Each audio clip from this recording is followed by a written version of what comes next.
What happens when the commander-in-chief uses the military at home, not for war overseas, but for raids in America's own neighborhoods? Well, a federal judge just told Donald Trump, not so fast. Today we're unpacking the explosive ruling that says Trump's deployment of National Guard troops in California broke the law, and why the decision could echo through every future presidency.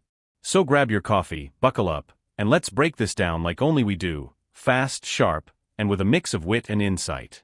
In case you missed it, federal judge Charles Breyer just dropped a legal hammer on the Trump administration. According to Breyer's ruling, the Trump White House illegally deployed National Guard troops in California during immigration raids. Now, Trump's team defended themselves, saying the troops weren't actually enforcing the law. Nope, they claimed the soldiers were just supporting federal agents. You know, like security guards at a rock concert, they're just to stand around while IC does its thing. But California officials weren't buying it. They argued this was a clear violation of the Posse Comitatus Act, that old Civil War-era law that says the U.S. military cannot be used for domestic law enforcement unless Congress explicitly gives the green light. And spoiler alert, Congress didn't. Judge Breyer agreed. His exact words? The deployment violated federal law. Now here's the twist. Even though Breyer ruled it was illegal, he didn't order the troops to be removed. Imagine your teacher saying, "Yes, you cheated on the test, but we're not going to cancel your grade just yet." That's the legal equivalent of what just happened. At first glance, this might sound like just another Trump headline in the endless storm of Trump headlines. But pause for a second, because the implications are massive.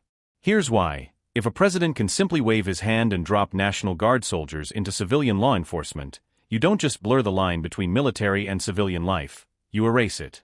Think about it. Troops with rifles at immigration raids. Soldiers backing up police officers during traffic stops.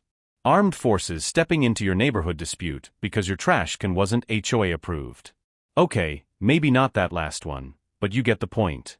Judge Breyer's ruling is a reminder that checks and balances still exist. Even the most powerful office in the world doesn't get a blank check. Let's zoom out. The key law here is the Posse Comitatus Act of 1878. Sounds ancient, right? That's because it is. The law was designed to stop presidents from using the military as their own private police force after the Civil War.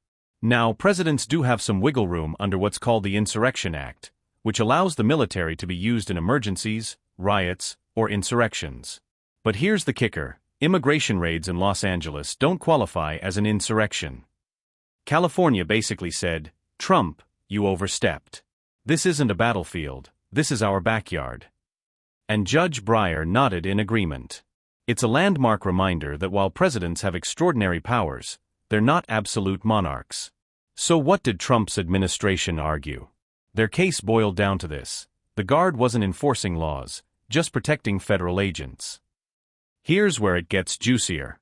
Why was Trump so determined to bring the military into California's immigration battles in the first place? Simple: optics. Trump wanted to project toughness.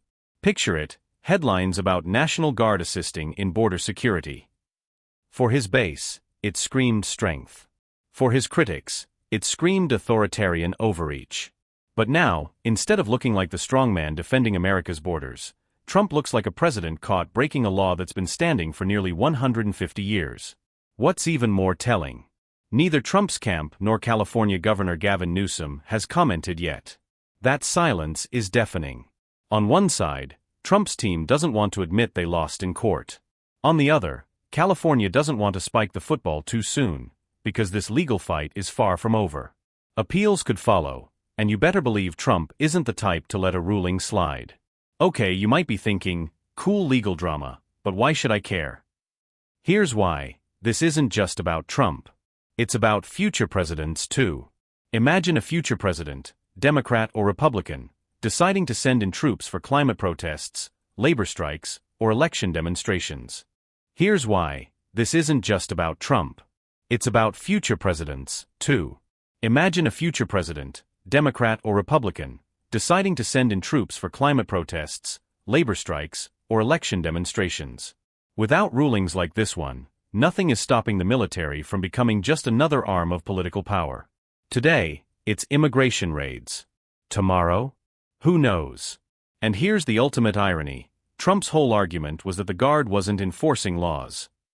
Yet the very reason they were there was to help enforce immigration raids. It's like saying you didn't eat the cake, you just held the fork. Judge Breyer wasn't having it. So what happens next?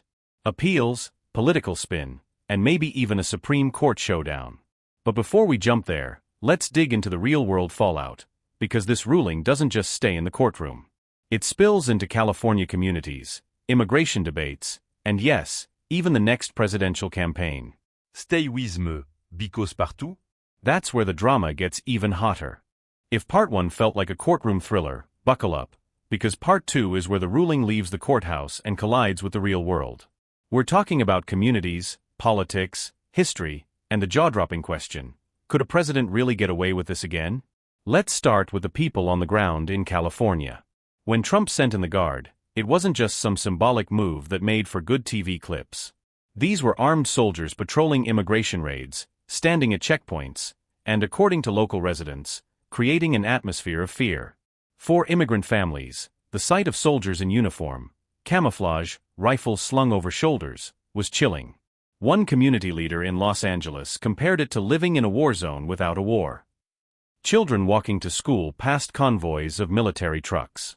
Small businesses reported drops in customers because people were too afraid to step outside. Now here's the kicker: these weren't federal soldiers flown in from Washington. They were California's own National Guard members. Imagine that, your neighbor's son or daughter, who signed up to help during wildfires or floods, now showing up at your door in the middle of an immigration raid. This blurred line between disaster relief and law enforcement left many Californians deeply shaken. It wasn't just about legality. It was about trust. Transition hook. And that's where the political firestorm really ignited. Because while the people felt the weight of soldiers in their neighborhoods, politicians smelled blood in the water. California Governor Gavin Newsom, never one to back down from a fight with Trump, pounced on the ruling. His office called it a victory for constitutional limits, and hinted that this was just the beginning of holding Trump accountable for abuses of power. Meanwhile, Trump's allies cried foul, claiming the judge was just another cog in what they love to call the liberal activist judiciary. For them, this ruling wasn't about the law, it was about politics. And you can bet this ruling will be weaponized in the 2024 campaign trail. Imagine the ads: Trump broke the law to target immigrants. What will he do next? But here's the twist: Trump might actually benefit with his base. Why? Because every time the courts slap him down, he spins it as proof that he's fighting the system. For supporters who see Trump as a political outsider taking on the establishment, this ruling is just fuel for the fire. So what looks like a legal loss could actually become a political talking point. But if you think this is just today's partisan brawl, think again. Because this ruling pulls back the curtain on a fight that's been simmering for nearly 150 years. Flashback to 1878. The Civil War is over, Reconstruction is winding down, and the federal government is facing one major problem: soldiers are everywhere. Federal troops had been enforcing laws in the South, sometimes violently. People worried the military had become less of a defense force and more of a domestic police force. To stop that, Congress passed the Posse Comitatus Act, which literally means power of the county. Its mission? To keep the military out of day-to-day law enforcement. And for the most part, it worked. Presidents respected the boundaries. Even during major crises, riots in the 1960s, the aftermath of Hurricane Katrina, and yes, even 9/11, there were limits on how troops could be used. Until Trump. What Judge Breyer's ruling does is essentially dust off that 1878 law and say, hey, it still applies today. The message? Presidents don't get to bend history just because it makes for good optics. But here's the million-dollar question: will this ruling actually stick? Or will it just become another forgotten chapter in America's never-ending political circus? Here's where things get interesting. While Judge Breyer ruled the deployment was illegal, he didn't force the immediate removal of the Guard. That means Trump technically got away with it in real time. But the legal dominoes are already falling. This ruling sets a precedent that could limit presidential power going forward. If another president, say in 2028, tries to use the Guard for climate protest crackdowns, labor disputes, or election demonstrations, lawyers will be waiving this case in court within hours. And don't forget the appeals process. Trump's legal team could push this all the way to the Supreme Court. And given how the court has shifted in recent years, who knows? What's illegal today might suddenly become legal tomorrow. Which brings us to the juiciest part of all. What does this mean for you? Because trust me, rulings like this don't just live in the law books. They can change the way your government treats you, on your street, in your neighborhood, in your daily life. Think about this scenario. You're at a peaceful protest in your city. Suddenly, National Guard troops roll in, not police, not sheriffs, but soldiers. They've got military gear, they've got Humvees, they've got the authority of the commander-in-chief behind them. Without rulings like Judge Breyer's, there's nothing stopping a president from normalizing this. And once the military becomes a routine part of law enforcement, you don't just lose freedom, you lose the line that separates democracy from authoritarianism. That's why this case isn't just about Trump. It's about you, me, and every American who expects to live in a country where the military stays out of civilian life unless absolutely necessary. And just when you thought the story couldn't get more dramatic, there's one last twist, the irony that ties the whole case together. Trump claimed the Guard was simply supporting law enforcement. They weren't making arrests, just standing by.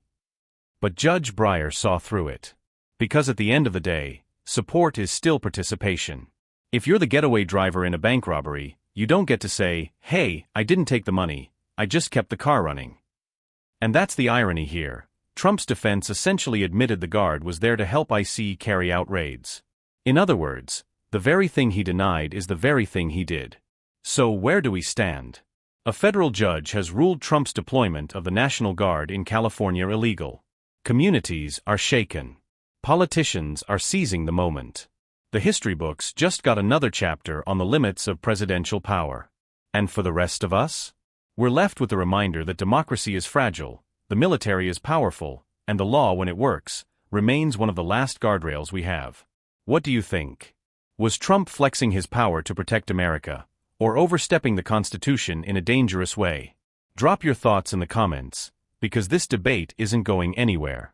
And if you want more sharp, high-energy breakdowns of the biggest news stories, hit that subscribe button, tap the bell icon, and join our community here at Global Pulse News.